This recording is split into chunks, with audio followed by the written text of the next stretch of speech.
السلام علیکم ناظرین، جیسے کہ آج آپ کے علم میں بھی ہے کہ پورے پاکستان میں آج شٹر ڈاؤن ہڑتال کی جا رہی ہے، اور اس کے پیچھے انجمن تاجران مختلف شہروں کی اور جماعت اسلامی کا رول ہے۔ یہ ہڑتال آپ کے علم میں ہوگا کہ مہنگائی میں اضافہ، بجلی اور گیس کے بلوں میں اضافہ اور ظلم کے خلاف کی جا رہی ہے۔ یہ ایک بہت ہی بڑی کامیابی ہے اس جماعت اسلامی اور انجمن تاجران کی جو کمیٹی ہے ان کی۔ تو میں بات کروں گا اپنے شہر تحصیل بھیرا اور میانی شہر کی۔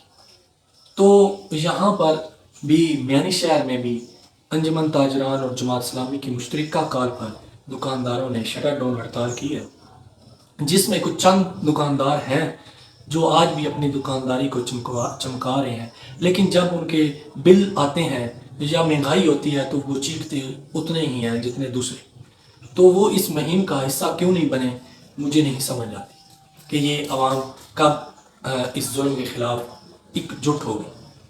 دوسرا مجھے افسوس ہوا کہ جب انجمن تاجران بھیرا کی ان نے اعلان کیا کہ ہم ہڑتال نہیں کریں گے، ساری دکانیں کھلے گی، تو میں ان سے ایک سوال کرنا چاہ رہا ہوں کہ کیا وہاں بلوں کے ٹیکسوں میں اضافہ نہیں ہوا؟ کیا وہاں مہنگائی نہیں ہے؟ کیا وہاں مہنگائی کے ساتھ ساتھ ظلم نہیں ہے؟ اگر ایسا نہیں ہے تو پھر آپ بالکل ہڑتال نہ کریں۔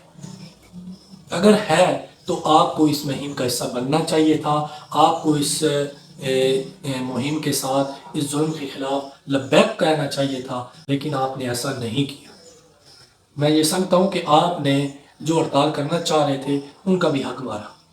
آپ کو چاہیے تھا کہ یہ جو ظلم ہو رہا ہے اس ٹائم، جو مہنگائی میں اضافہ ہو رہا ہے آئے روز، اس کے خلاف اس مہم کا حصہ بنتے اور خوشی ہوتی، لیکن آپ نے نہیں کیا۔ اور میں یہاں پر انجمن تاجران میانی کے جو صدر ہیں چودھری گلزار احمد، ان کو شاباش دوں گا کہ انہوں نے اس پہ جماعت اسلامی کے ساتھ تعاون کیا اور اعلان کیا۔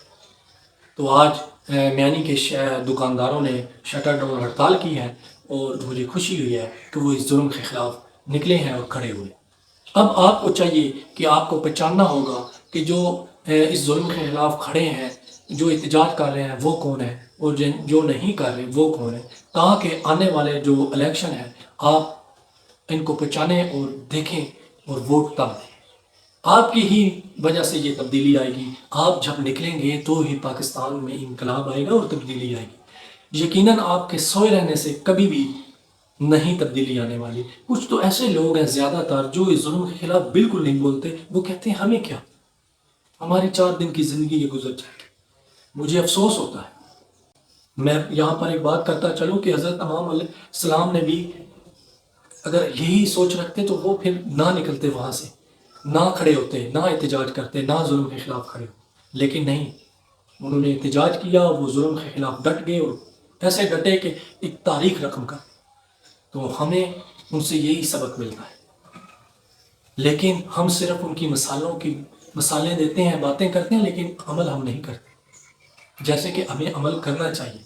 اور جب تک آپ اس ظلم کے خلاف نہیں نکلیں گے، آپ جب تک اس ظلم کے خلاف نہیں احتجاج کریں گے، اور تو اس ٹائم تک کوئی تبدیلی نہیں آئے گی، کیونکہ ہم جب تک قوم نہیں بنیں گے تو ایسے ہی ہوتا رہے گا ہم پر ظلم۔